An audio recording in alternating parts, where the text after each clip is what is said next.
Morning, everyone, and hello. A very warm welcome to this week's Insight. It's great to see you back again, and I'm absolutely thrilled that we have got a very special guest this week. She's a Paralympian champion. She's been awarded the MBE. She's been a Reach child since very early years. So it's a great pleasure to welcome Hollie Arnold. Morning, how are you? I'm very well, Hollie. Great to see you, and thank you for being with us. And I know how busy you are with everything. And maybe just to put everything into context, what would be great is maybe to start off with a short video, which is a bit of a teaser, which really highlights some of your career so far and your life. So we'll play that, and then we'll have a good old chat. Make me feel small. Luck has left me standing so tall.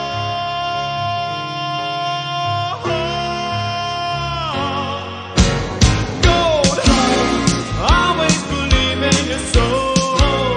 You've got the power to know you're indestructible. Always believe in that you are gold. Life that you're bound to return. Nothing left to make me feel small. Luck has left me standing so tall.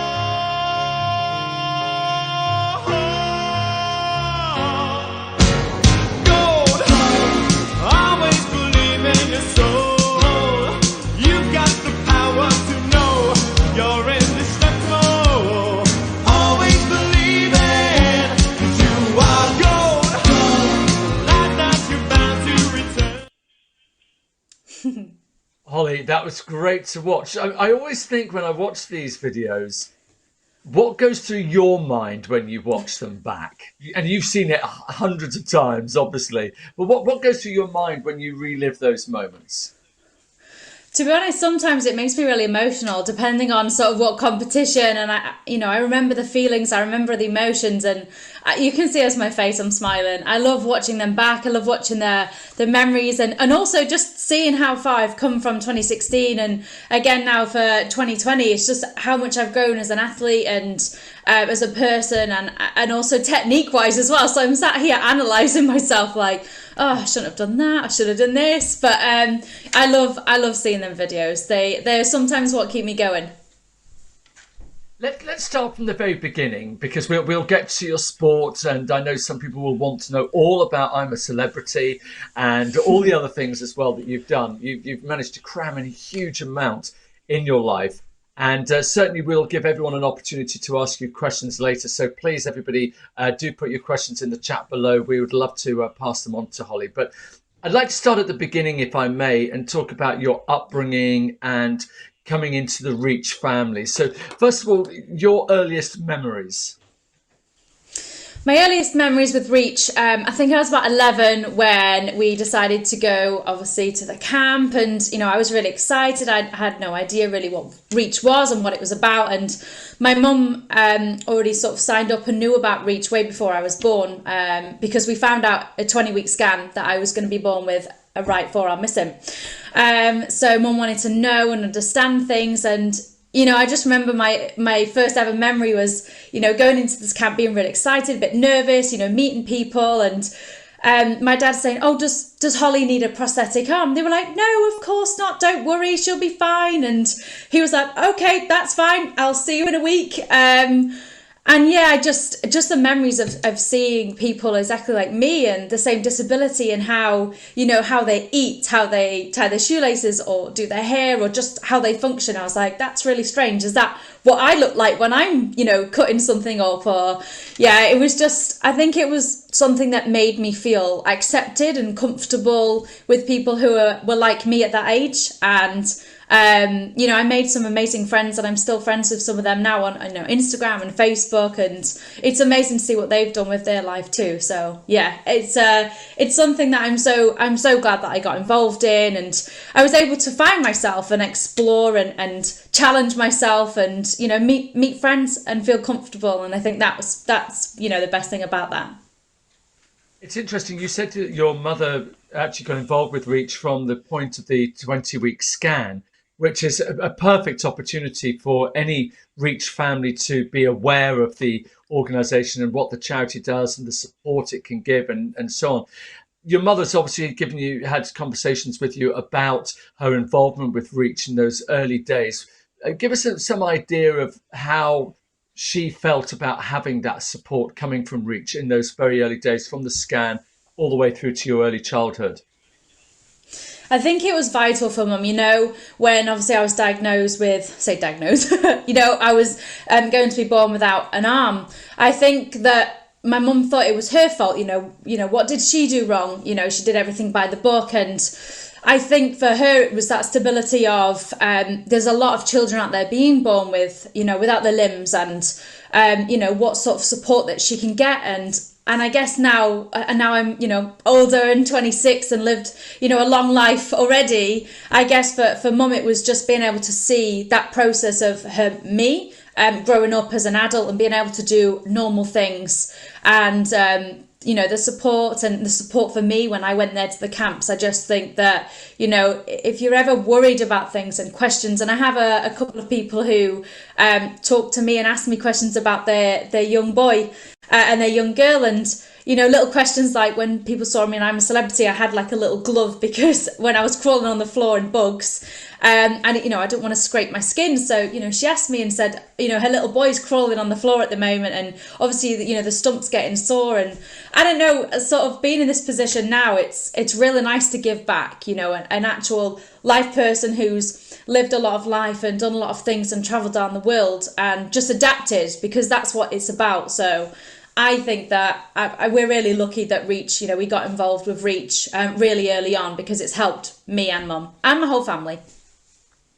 Now, not every Reach child is going to become a Paralympic champion as you did, but when did you get that sort of indication that you had that inner determination? There was something about you that you could actually achieve, that you were going to overcome any difference that you had, in addition to just the regular challenges of growing up. Do you remember what moment almost sort of became a defining moment for you? I think it was being selected for Beijing 2008 Paralympics at 14. I was very young. I was still a child. I hadn't really had that much experience of throwing the javelin and competing.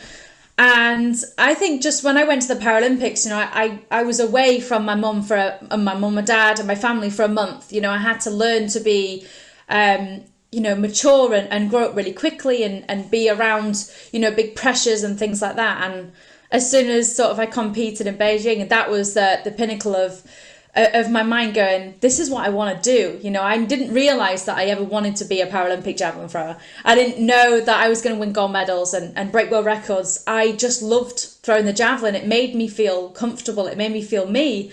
And, when I came back, I was like, this is what I want to do. And I'm so lucky that I had that chance to do that at 14.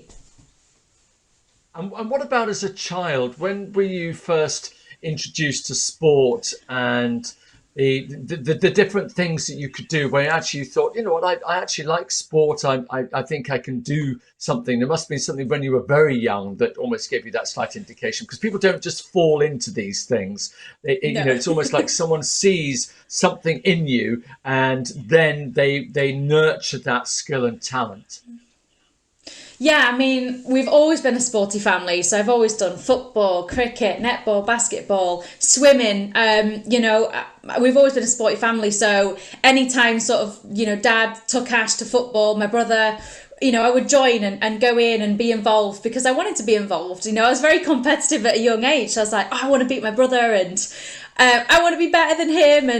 And to be honest, I tried a lot of sport. It wasn't just javelin. It was, I was quite a good swimmer, and, I had the decision to, potentially be a Paralympian for swimming or athletics. And to be honest, I felt like athletics felt like home.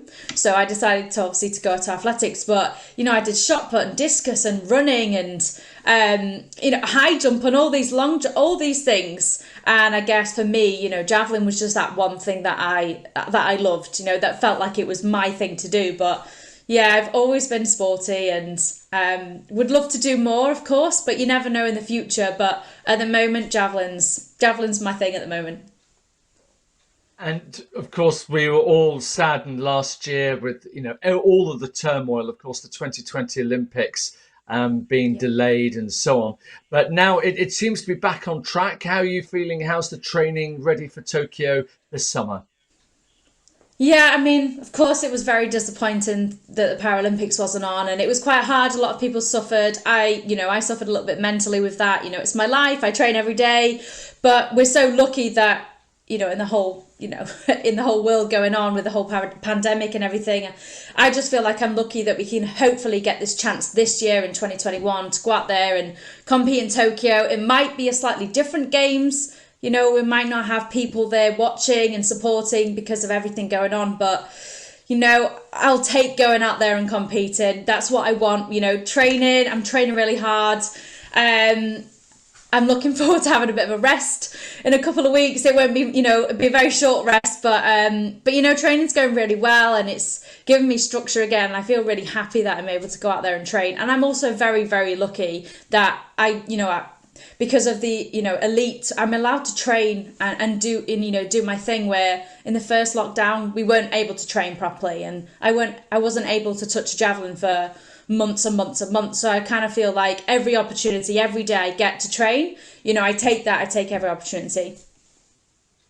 Going back to the beginning of the sporting career, again, people don't just become a Paralympic champion. It takes a long time. What's the route for a young person who's seen something that they think, actually, I think I could do this, and then getting from that, all of a sudden you're going to the Olympics? Give us an indication of what that journey is and how they find you, and what's the process? So I guess really the most important thing, that the reason why I'm successful is because of my parents. My parents have been there through thick and thin. They have dedicated pretty much all their life to me, and we moved across the whole entire world. We went from Grimsby to Wales, and basically different countries, and I just feel like when I was little, they let me grow, they let me find myself, they let me discover my own person. And I think that the reason why I'm so determined and stubborn and strong-minded is because they let me, do that and grow up when I was younger. And although that I got selected for Beijing at 14, my parents paid for the travelling. They paid for us to get there to qualify. And I just think that if I didn't have, the support of my family, and I wouldn't be, here today. But of course, there is also, as much as your parents can do that for you, it's what you want to do. They'd never pushed me into anything, and it's the determination, it's the dedication, it's the sacrifice. I've made a lot of sacrifices, and I certainly don't live a normal lifestyle of a 26-year-old, but I kind of feel like I've made up with that with the gold medals, and hopefully more to come. But it's a lifestyle choice, I think. But at the end of the day, I'm so lucky to be able to do something I love and be able to go around the world and compete and meet people, and I'm really lucky with that. Now, you come across, like so many people in your position, as super confident, everything's great, and you're determined. We all know that everyone has bad days and off days, whether or not you're a champion or not, just everybody, however positive. And a good question's come in here from Max asking, what's your mechanism to overcome those bad days, those challenging days? What do you do to lift yourself back out of it and then move forward? Yeah, I mean, God, I might sit here and, I can say obviously Paralympic champion, and I do this and I'm happy, but there is some, I suffer with bad days now and again, and it's normal, it's human. And the way I sort of deal with it is, for me personally, I look back at my videos, I look how far I've grown and how much I've changed as a person. And, when I'm having a bad training week or I've had a bad competition, I sort of sit myself down and go, you were able to achieve these things with lots of things going on in your life. Nothing's ever perfect. And, my road to, I guess, Tokyo hasn't been, all the way up. There's been lots of highs and lows. And for me as well is music. Music is my escape. I feel like I change into this person, and I just feel like I kind of escape the world a little bit. You know, music's sort of my escapism, and I'm also very lucky to have a psychologist. And, you know, we talk not just, you know, sports, we talk about life, we talk about, you know, growing up, you know, things in the past. And I think that because I feel like I'm talking to somebody who doesn't know my life particularly, and who can handle things differently and sort things out. And, you know, there's an array of different things. You know, everyone's going to be different. You know, music might not work for one person, and especially, you know, looking back at videos and photos. But for me, that's something that I really do look at and go, you've really come far from that 14-year-old to where you are now, and your life experiences and the way you've grown up and had to deal with things is something that I try and deal with myself. And we'll probably talk a little bit more about that, because I know for young people who are going through adolescence, it's challenging enough without having a limb difference as well, you know, to deal with that and the way that people react towards you. But I just want to deal with the questions as they come in, really. And one of them, which is always a big question that especially comes from new Reach families, is about adaptations, about using prosthetics and so on. What was the philosophy in the Arnold household when it came to that, and likewise all the way through your life? So I had a prosthetic up to the age of sort of about 10 years old. You know, when I was a baby, I learned to crawl and do things, and obviously it was mainly for stability for me. You know, obviously I didn't want to grow up sort of lopsided, so because I was always determined to do things. And mum, you know, honestly, my baby arm is about that small, and we still have that, and that's something that I really love seeing. But, you know, as I grew older, I personally felt like I didn't need an arm. You know, I was more able myself to do things like my hair, my makeup, putting on my clothes, doing my shoes, and just day-to-day life. And a lot of it's down to confidence. You know, when I was sort of the age of like 14s to 17s, I was very conscious of my arm. You know, I looked different to people. I was the only disabled person in my school, so I used to hide my arm. And I thought to myself, obviously, you know, when I started growing up and realizing that, you know, this is me. You know, I can't change me. My arm's never going to grow back, and you just have to accept yourself. And I think that was a real sort of, you know, a turning point in my life. Is I don't need this arm for me, because I work better without it. But I mean, the amount of amazing arms out there that you see, and the development, and I don't know, I just look at it and go, I wish I had these amazing cool designs when I was younger. And I mean, that's a credit to the people like Open Bionics and things like that, you know, how they create, and the imagination for younger kids. I think that's a real, you know, it's really amazing, incredible what they do. But obviously I don't have a prosthetic arm in my day-to-day life, but what I do have is I have a throwing arm, and that enables me to, you know, counterbalance, and, you know, it has GB flags all over it. And, you know, if you watch any videos, you'll see it. And, you know, I couldn't live without that. You know, that's my throwing arm, but that is the only thing that I actually use. But, you know, just personally, I felt like I could do, you know, things without my arm, but I know other people, you know, like to wear their arm and make it, you know, style it the way they want to be. And yeah, there's just 100,000 million creations out there, and maybe one day someone will create one for me. And you know what you've highlighted there, something really important, that it's actually something very personal for people, whether they use adaptations, whether they use prosthetics, and it'll be a debate that continues all the time here at Reach.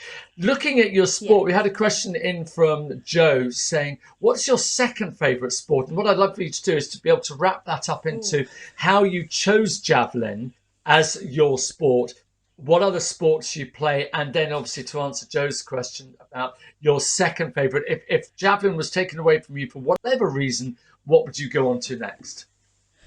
That's a really hard question. I've never really thought about another sport. I've just always been involved in athletics, but I guess if Javelin was taken away from me, I would probably still do a throwing event. I would still maybe try and do shot put or discus. You know, I love the throwing family. I don't feel like I could go to cycling or swimming again. I've been in athletics for too long, so I feel like that's my home. But yeah, it's a really hard question. I've never really thought about that before. And yeah, I guess that would be something. I'm not a fan of sprinting. I do it in training, but I wouldn't do it as a second sport. Do you know what? Maybe I would go swimming. You know, I did it as a young girl. I really enjoyed it. And, you know, I had fun. But yeah, actually, I'm going to change my mind. I'm going to go for swimming. Okay, good. You know what? Sometimes you just have to talk it through and think it through, and then you get somewhere. So what was it about the javelin? Because the javelin isn't kind of like the best known sport. So what made you see that javelin in the corner of the sports locker and think, I want to throw that. I want to give that a go. So and how old were me and you my when you brother discovered Ash- it? Sorry. Sorry, I was going to say, how old were you?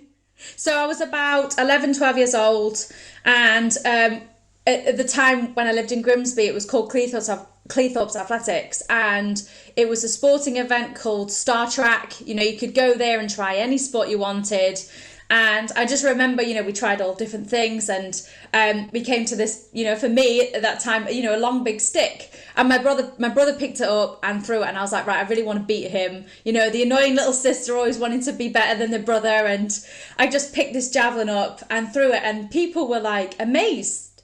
They were like, wow, have you ever thrown this before in your life? And, you know, have you got have you joined a club or anything like that? And I was like, no, I don't really know what this is, but I don't know, I just felt like a real connection to it. So I basically joined that club and did all different sports, not just javelin. I did running, long jump, shot put, high jump, but my main focus was javelin, and then kind of chucked in the deep end and went to Beijing. You know, I got selected for Beijing at the age of 14, so it was a bit of a whirlwind. I went from never really knowing what the sport was to a couple of years later was competing for Great Britain and throwing a javelin in front of 90,000 people. So incredible. Yeah.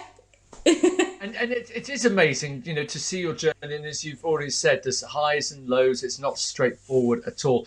I just want to go back a little bit while we wait for some more questions to come in, because I know one of the questions that Reach families always want to know is, how did you come across as this very determined individual, but again, you've obviously illustrated the days when it wasn't quite so easy.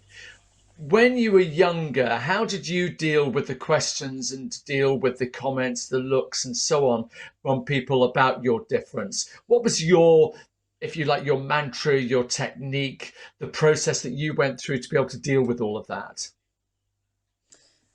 I mean, I guess it's really hard, you know, when you see negative comments. You know, I have lots of negative comments. I'm not going to sit here and say it's perfect, everything's great. It's not. You know, in day-to-day life, social media is probably, you know, one of the most amazing platforms, but also it's really tough at the same time. You know, just because we look different doesn't mean we are different. And I think dealing with negative comments and people steering is, I'm going to be honest, when I was younger, I didn't deal with it very well. You know, it hurt me, it upset me, it made me feel like I shouldn't be sort of, you know, why am I different? Why have I been born with one arm? Why nobody else? And I guess, you know, the maturity of use that to your advantage. You know, being disabled, you know, I found this path to the Paralympics, you know, and you know, just because you have a disability doesn't mean that, you know, you have to go in the Paralympics or you should be involved in sport. It's, you know, be whoever you want to be, you know, nothing's stopping you. Go out there and achieve what you want. And I guess for me, it was dealing with that sort of internally, and sort of, you know, I'm good at sport. Let's take that further, and that's what makes me me. And yeah, that's kind of just how I dealt with it. And you know, sometimes I get upset. You know, I'm 26 years old. There's nothing wrong with being upset and having a bit of a tear now and again, because you've seen nasty comments, because people will always comment. But you know, hopefully we're changing the world. You know, you see people like me on TV, you know, being able to be a model, an actor, you know, anybody we can see, you know, the positive images and the positive changes, and, you know, all the activists for all of us. And, you know, Kelly Knox is a great example. She's incredible. And, you know, she just shows who she is. And I love that about her. So, It's about changing your perspective to deal with the negative comments. And do you know what? There might be a lot of negative comments, but there's a hell of a lot more positive comments, and we really need to focus on them ones. And it's really, really great that you talk about that, because you've put yourself out there in the public domain, and therefore you're always going to be open to even more comments. So it's interesting to know how you deal with that. But going back to the real basics, when you're just a young person, you get these kind of comments. It's all useful to know. And we've had a question in from Sean, who wants to know all about the way that it's going to work at the Tokyo Olympics. You touched on it a little bit at the beginning, and obviously it's, to use the politicians' terms, it's moving all the time. It's never the same. We don't know what's going to happen, and so on. What's the very latest that you've been told about social distancing, quarantining, and things like that? Yeah, I mean, at the moment, everything's sort of changing. So, we haven't been told an incredible amount of information, but we're hoping that they're looking for everybody to be vaccinated, to be quarantined. And obviously, they're debating on whether having sort of families and people to support. Again, that's, more people. They're really trying their best to get everything sorted, and everything keeps moving, everything with vaccines, and there'll be certain parts of people's disability that get the vaccine early. And at the moment, we're just really hoping that, it's going to be a little bit difficult, but we can make it work, and we want to make it work for not only the athletes, but for the people. I feel like people need to see the Paralympics. People around the world love it, and, we need to find that happiness again and find that buzz. And we really want to do that safely, and they're working really hard to do that. And hopefully in the next couple of months, we'll find out even more. And yeah, I'm just kind of trying to focus on, the training side of it, and because, all the politics, you get lost in everything. And I guess for me, it's just, we're sometimes told one thing and then sometimes told another. So it's just trying to be positive and focus on everything. But I'm hoping, fingers crossed, that Tokyo 2021 will go ahead.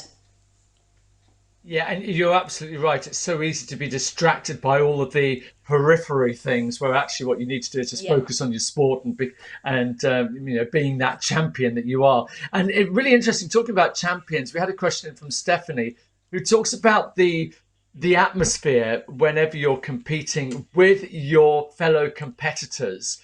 What's it really like? We hear about politicians who shout at each other and then they're having a drink in the bar afterwards, sort of thing.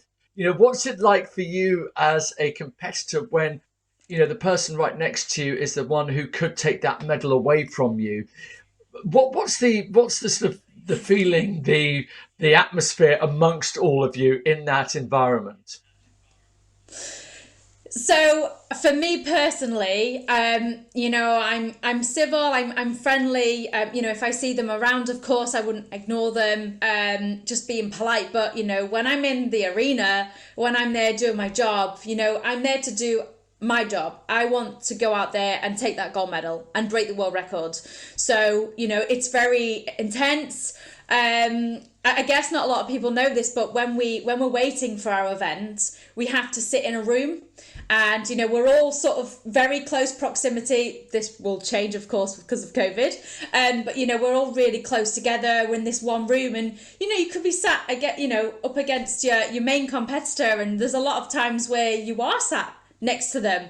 And I guess for me, it's just, I have to keep cool, because sometimes in sport, you can win or lose in that warm-up area because you can see the fear on people's faces. So my face kind of has to be, real, acting cool, nothing's going to bother me. Inside, I'm an absolute mess. My nerves are all over the place. But yeah, and then as soon as we're out there, you get your measurements, you get your javelins, you get ready, you get your spikes on, and it's game on. There's no nicey nice in the competition. I would never shout at people and, anything like that, but I'm there to do my job. I'm trained to do this. This is what I do every day. And afterwards, of course, we congratulate everybody. We give hugs, we shake hands, and just give the respect, because at the end of the day, everybody's got the same goal, and not everybody can take that gold medal. So you have to be really respectful, and there is a lot of respect in sport. So that's it's it is a game, but at the end of the day, you know, we all have to be respectful of each other, and especially after what's going around this year and last year, we just have to be thankful that hopefully we'll be able to go out and compete still, even though we have to be far away from each other. That's absolutely fine. You know, we will come back to this in a while, because it's something that's such an important part of your life. But last year, when you found out that you couldn't go to Tokyo because of COVID, another opportunity came up, and people wound up seeing you on their TV screens in a very different guise than they would have expected. And we've got a very short montage which we're going to show people, which shows, I guess you could say, the other side of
Fantastic watching that, and again, I could see your face there at the corner of my eye as you were enjoying watching all of those lovely memories.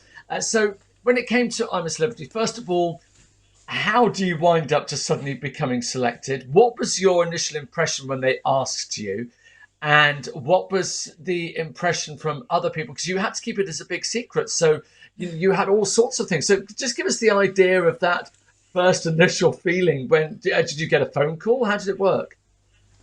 So 2020, around sort of end of March, beginning of April, my agent rang me and they wanted a conversation. So it was a Zoom call, and they were like, okay, so we've got some really exciting news. And I was like, oh, okay, this is really cool. They were like, so it's a show, it's very, very popular. And I was like, okay, a few things go around the head. And you know, they've approached us and they would, you know, love to have an interview there. I'm like, okay. And I felt like there was a massive pause, and my agents, Joe and Sam, they were like, I'm a celebrity. And my instant thought was like, oh my God, I can't do that. No way. That's not me. I can't do that. And it just took me by surprise. You know, it's a massive show. I've watched it for years, and it took me like a day just to, you know, to actually sink in if I was able to do this. And the weirdest thing is, the day before, me and my boyfriend we were outside because it was lovely weather. We sat in the garden and a spider was near me, and I was like, oh, spider, that I can't do that. And I was like, I can't deal with how people could do on I'm a Celebrity. I don't know, it was the weirdest thing, and it can totally back me up with that. It was the weirdest thing. And then the next day I got asked to have an interview. So of course, in the next couple of days we had the interview, and I was really nervous. I wanted them to like me. I wanted this opportunity, you know, this could be incredible for me in the Paralympics. So we had the interview. I made them laugh. They seemed to like me. And yeah, I was just like, okay, this is a good start. Excuse me, I'm going to cough. Not COVID, by the way, I'm just going to say. I'm going to take a sip of water. It just felt like a little bit of a shock, and I was just like, okay, this is really strange. And then over the next few months, it was conversations. Everything was going ahead for Australia.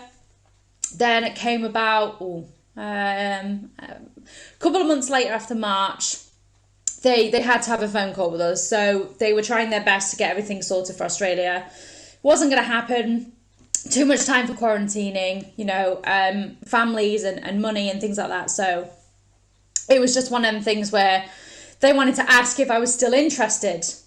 And of course, of course I'm interested. They didn't show us where it was going to be or tell us, but they showed us a picture.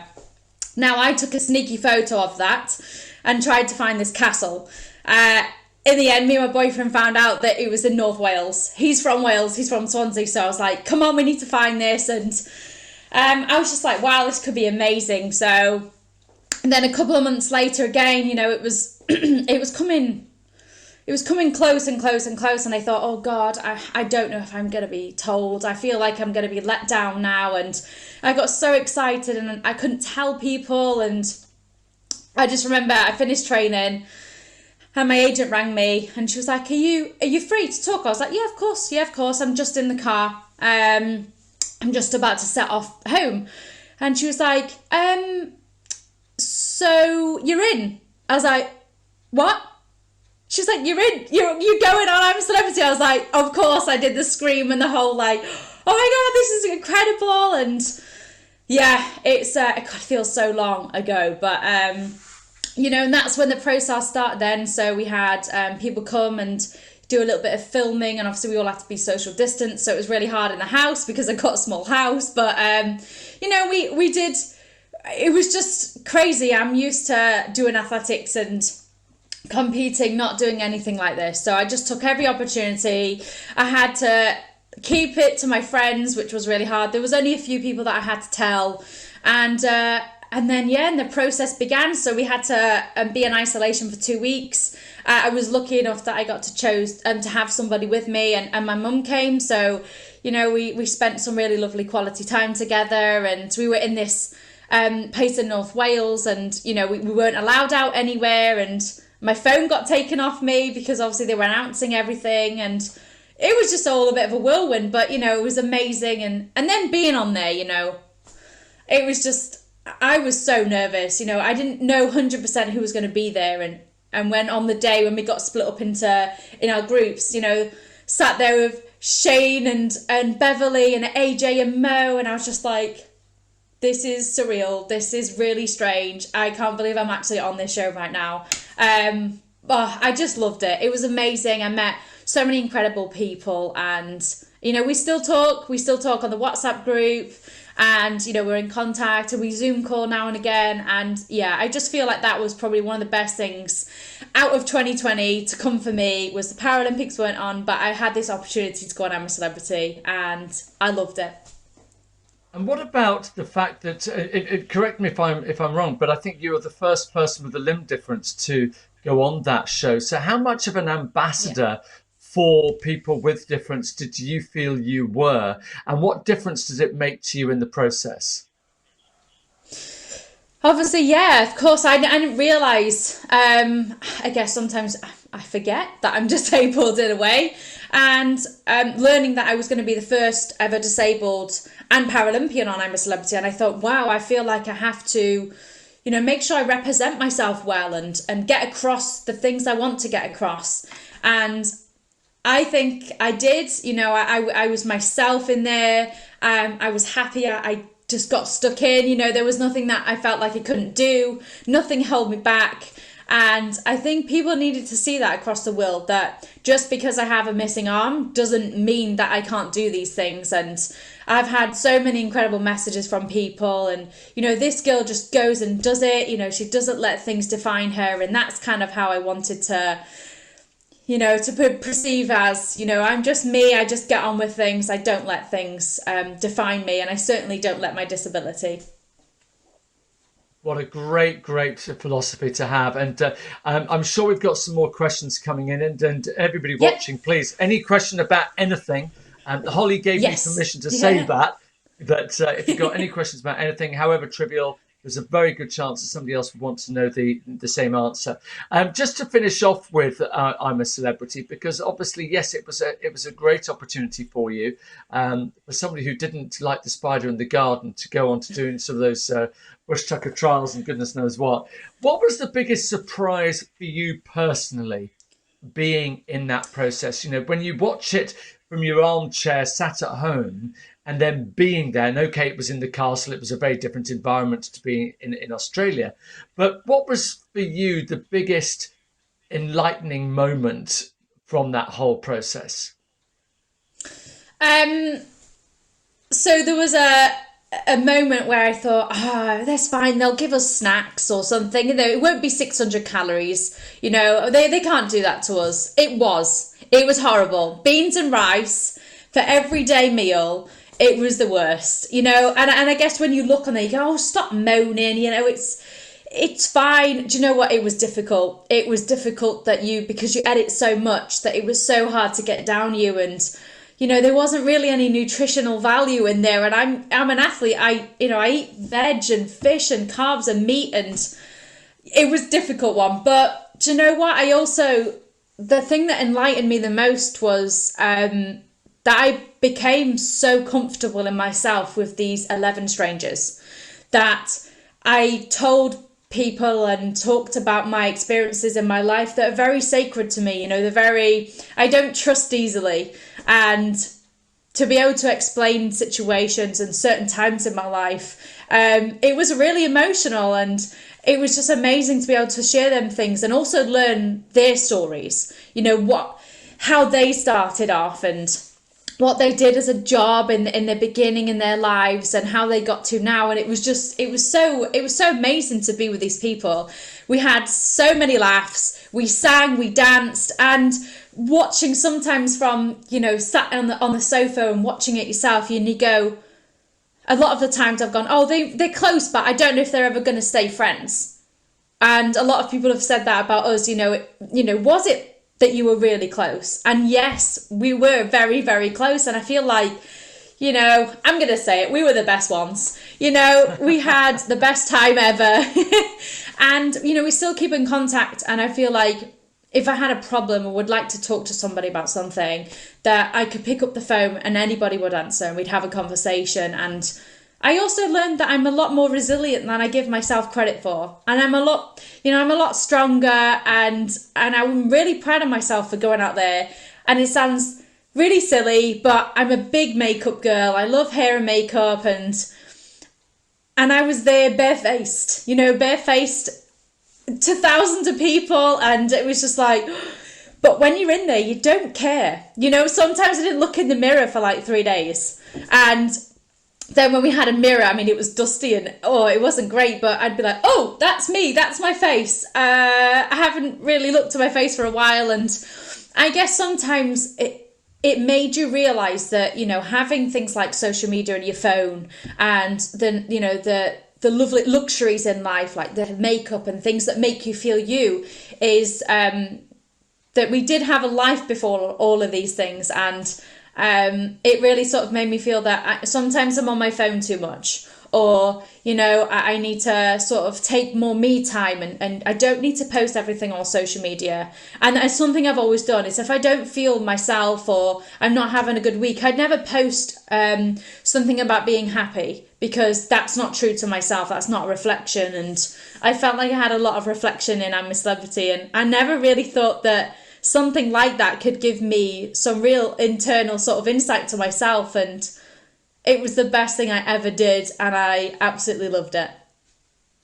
I'm going to ask you a few quick fire questions, if I may, about I'm a Celebrity, and then we'll move on to other subjects, if that's okay. But so some real quick questions with some quick answers, if that's okay.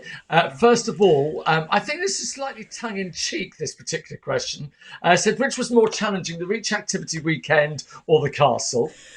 The castle. We know the answer to that. Did the resilience of being an athlete as a Reach child toughen you up for I'm a Celeb? 100%. It really did toughen me up. Good question, good answer. And did you really only have the little shower to get all that gunk off? Yes, that was our only shower for everybody to share. That was the only thing, and it was horrible. And then we've also got, did you want Giovanna to win? Anybody was deserving in there, and I'm so happy that Giovanna won because she's amazing. She's the most down to earth person, and I love her, and I'm just so proud of her. So anybody could have won, but I'm so happy she won. What a wonderful way to put it. No, No, no, that's actually honestly, that's it's good. the You truth. don't feel like it's really insightful hearing your views because obviously you're competitive with yourself as much as you are with other people, and I think that's possibly one of the reasons why you've experienced the tremendous success you have. Coming back to other issues, which, and this is a particularly important one, which I think is a really good one to discuss. And I thank whoever posted this one. And it's a question a lot of people ask when it comes to difference. And they've said, in terms of representation of limb difference, have you seen changes over the years? And I guess we all know with people like you going on I'm a Celebrity, absolutely, but maybe talk a little bit about that. But also, more importantly, what do you think still needs to be done? 100% it's changed. Even just going back to Beijing and being, sort of, no one really sort of represented, no one was in the papers or on the television. And, then it hit London, and I feel like there was more disabled people, like models and actors. It was slowly creeping out there. And I think definitely 2012 was something that, I don't know, I just feel like it changed disability perspective.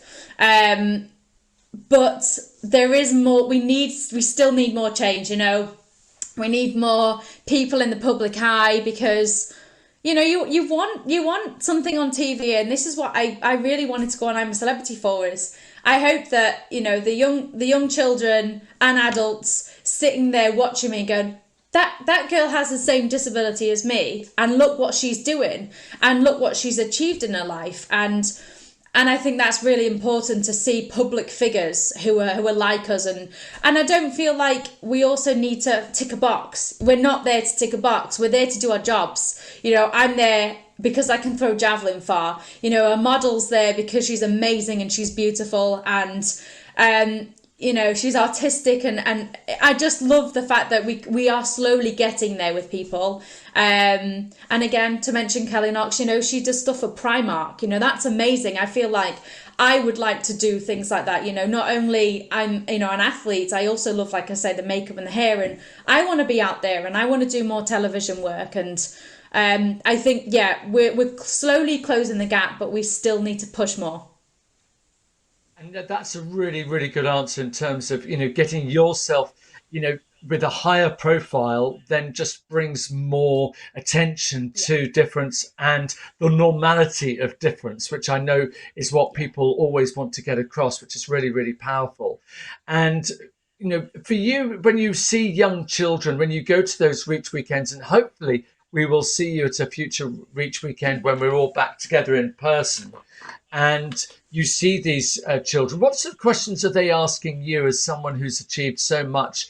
And you say in your long life, but to all people like me, 26 years to have achieved what you've done is pretty extraordinary. So what sort of questions do they ask, and what do you say to them?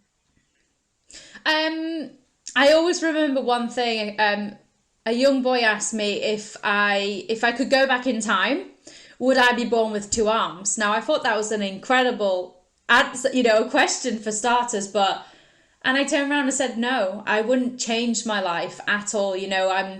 I'm the reason why I am who I am is because of my disability. And again, it's not about disability, it's ability. That's Reach's, slogan. That's what it's all about. And I just thought that was a really interesting question because it made me think.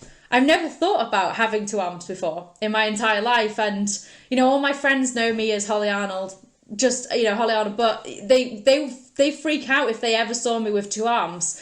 When I used to wear a prosthetic, they didn't like it because they just knew me as me. So that was a really good question. And I guess a lot of the questions is, how do you do things? I get a lot of questions, not even from able-bodied people. How do you do your hair?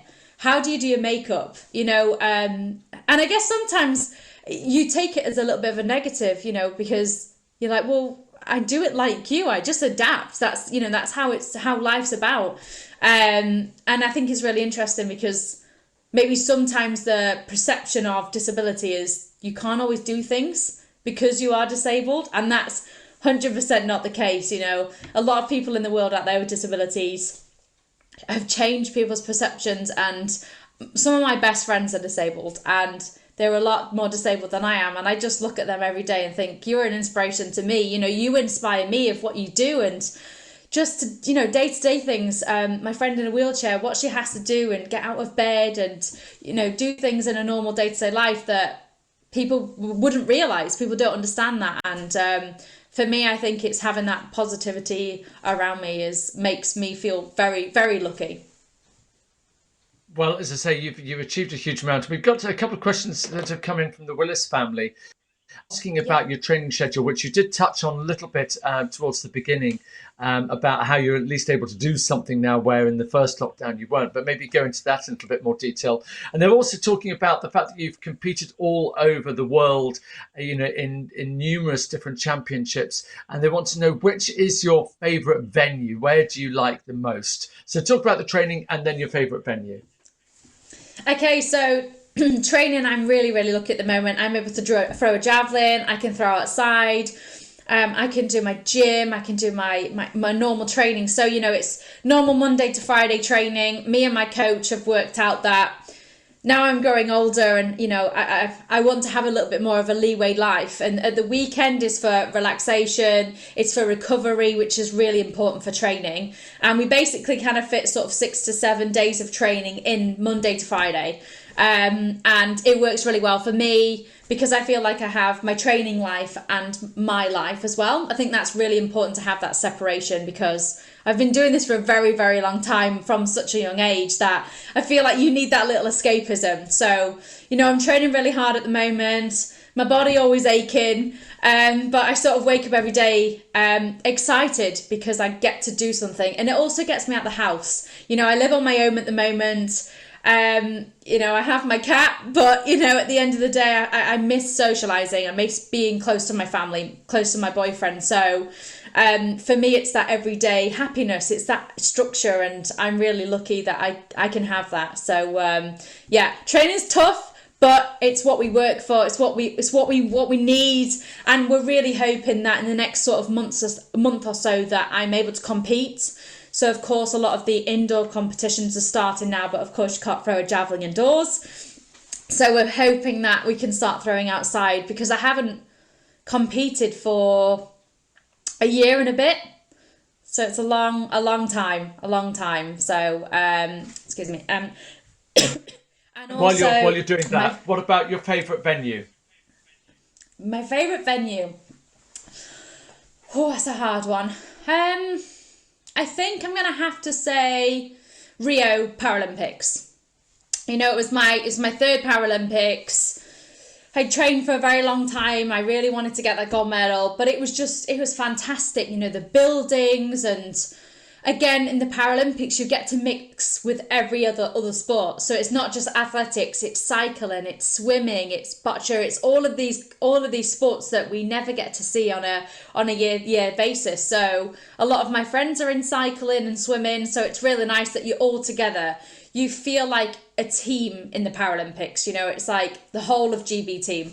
And the food hall is ridiculously long. You have to be really careful and not get overexcited on the food. And, it's all different venues and all different places. And you sort of have a little bit of entertainment stuff there. Sometimes they have like game rooms, and it just becomes like, whoa, this place is incredible. But again, you have to check in yourself and go, okay, I'm here to do a job, not to you have to enjoy yourself, but not too much. So I just feel like Rio is a real special sort of place and venue to compete because I won the Paralympics for the first time ever, and I just feel like that place will always be, hold a special place in my heart for sure. We all know there's a huge amount of work that's required. You don't just suddenly appear at the Olympics and compete. As you've given us an idea of your weekly schedule there. Just coming to a close, really, with a few last questions. And I think this is a lovely inspirational question, which, again, you're going to be asked a huge amount of times, which is, what advice would you give to an aspiring Paralympian? And I'm talking about somebody who's very young at the moment, but they see someone like you and they think, hang on a second, I could do that as well. What would you say to them? I think what I would say is, first of all, make sure you try all the sports. Don't just have one sport in your head, because I didn't start off with javelin straight away. I started off swimming and doing all the track sports and netball and things like that. So first of all, try different sports, see what you're good at, see what you like. And it's all about dedication, and it's all about, self-belief. I was never very good at school. So my thing was sport. And that's what I took ahead for me is, again, I didn't get here because I was talented. I was talented at a young age, but I had to work really hard. So it's about working hard, having the incredible support of your parents and your family and people around you who support you, because that's where I get a lot of my inspiration from. My family and my friends who support me is something that I really feel like I've blossomed into this person and found my own niche thing is javelin. So yeah, just go out there and also just be you and be confident and do what you feels right, because that's how I found javelin. Great advice. And I just want to finish off with the last question, really, which is you talked there about support. And for someone who's watching today who might be new to Reach, we've got people who obviously have been Reach members for many, many years, but also people who are just discovering Reach. What would you say to somebody who is just discovering Reach and they've maybe got a child with a limb difference, or maybe it is indeed the child who's watching themselves? What advice would you give them about Reach and how to get the most out of it as an organisation? First of all, join because it's incredible. You get to be able to feel accepted, like I did as a young child. I didn't know a lot of disabled people when I was young. I didn't see a lot of people who looked like me. And now it's about being adventurous and finding yourself and learning what your child can do. Because I think as a parent, and one day hopefully I will be, I know that the worries and normal things is, can my child do this? Is he or she able to do this? And, I guess I'm living proof, and there's so many other people out there that are living proof that you are able to do that. Let them experience themselves. You make sure you ask questions, make sure that, when I did a speech in 2017 in Bristol for Reach, that was amazing to see some of the people that I haven't seen for a while, and young kids, even babies. It was amazing to see that. And, we are a community. We are there to help you. Again, I know I'm really busy, but, when I have time, of course, if I get round to it, I don't mind asking, I can answer questions. And if people want to know things, because I think, although as a parent, you want to ask that person with the disability and how I struggled in life and what I did to sort of figure out myself and do things myself. So, go out there, please join Reach. Please, don't feel like, oh, what should I do? Or just go for it. Have the experiences that I had when I was younger, because little things like that set me up for life. I was able to figure out myself at the age of 11 years old, and I had the best time. I met some amazing friends, and I think that's what it's all about. It's about learning and growing. So yeah, if you in or out, definitely go for it. Go on the website, get in contact. They're on Instagram, Facebook, Twitter, everything. So yeah, please join. Perfect, Q. Thank you so much. And we should say to everybody, please do go onto the website, reach.org.uk. Don't forget about the huge amount of resources that are there to help you as members of the Reach family. There's so much support and help there. And that support continues through life, as you have shown today, Hollie. Thank you so much indeed for your time. It's been great. I've loved the insights, to be able to get to know you a little bit better, but also the fact that you are now a true ambassador for anybody with a limb difference, but also to your sport, to just your sense of fun and everything else as well. So thank you so much for your time. It's been an absolute pleasure. The hour has just flown by. If you wouldn't mind hanging around a little bit longer, people might still have a couple of questions they want to ask you. Then that would be absolutely fantastic. But in the meantime, thank you to everybody at home who's watching. We really appreciate you being a part of this series. We'll be back again, as usual, 10 a.m. next Saturday. But in the meantime, I'll leave it by saying, Hollie, Arnold, thank you so much indeed. And enjoy the rest of your weekend. And good luck in Tokyo in the summer. Bye for now. Thank you very much. Thank you.